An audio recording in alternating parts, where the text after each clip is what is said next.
Hello guys, magandang umaga.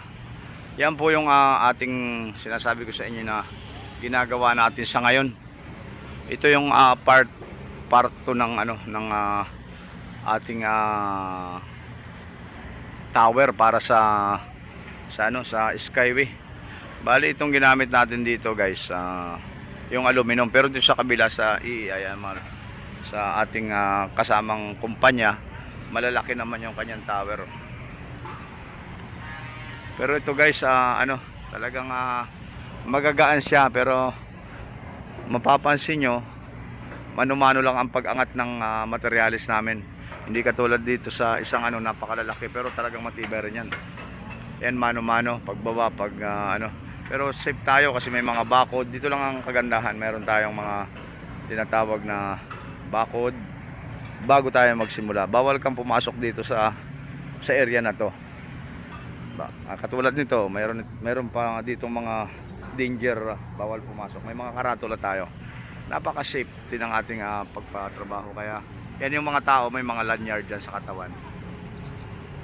Ayan guys, at napapansin niyo naman siguro na ito, bali pang 3 araw na natin itong itayo. At ang tao natin 10 dito. Ito yung sinimula natin at bagong teknolohiya na naman ang magagaan na gamit, pero magagaan siya, tapos ang bubuhatin niya napakalaking mga crosshead. Ayan, napakalalaking simento. Lalagyan natin ng simento yan pagdating sa taas, at mapapansin nyo sa sunod na ipapakita ko sa inyo kung paano natin lagyan ito ng supit. Kaya abangan lang ninyo kung bago ka pa lang sa channel ko guys. Pakishare na lang at para makita ninyo ang araw-araw na upload ko sa YouTube natin, at pakipindot ng notification bell.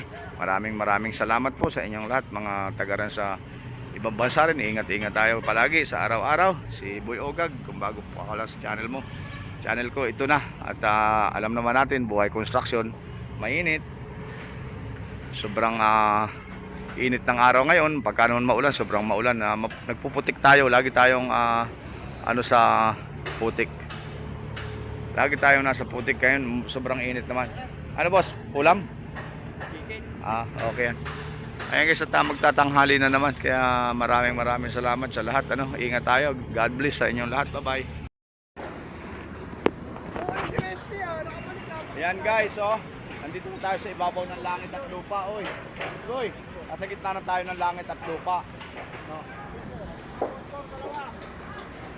Kaya guys, ingat lang. Ayan, mga naka-safety belt yan. Napaka-decente ng trabaho natin. Pati ako naka-safety belt. Ayan guys, ito ngayon yung nakikita ninyo. Ito yung ginagawa namin. Bali itong kabila, ibang style yan. Ito naman, itong atin, medyo dilaw naman to, magagaan to.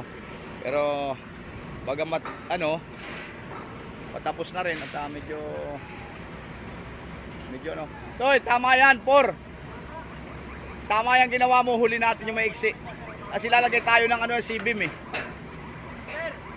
Ayan guys. Lidman! Ano lidman, man? Aponon! Man. Ayusin mo. 4! 5! Ayan guys, at tuloy-tuloy ng trabaho namin. Ayan Ayan, nagpapala sila ron sa baba. Bali yan, lahat na yan, lalagyan natin yan. Kaya panoorin ninyo itong vlog ni Boy Ogag. Ayan. Yung dalawa Ayan, kaya guys, panoorin nyo, sundan lang ninyo ito para makita ninyo yung Skyway. Nandito ako sa taas ngayon. Ayan. Lahat ng mga dudugtong tayo dyan. Makatingin yung baka sabihin na vlog, na video na naman sila. Ayan, at panibagong panimula kami dito. Ayan guys, at ito medyo patapos na, nag-i-beam na kayo. Bukas may slab na to. Ayan, very good. Kaya ayan, yan tayo dudugsong sa isa, dudugsong tayo dyan.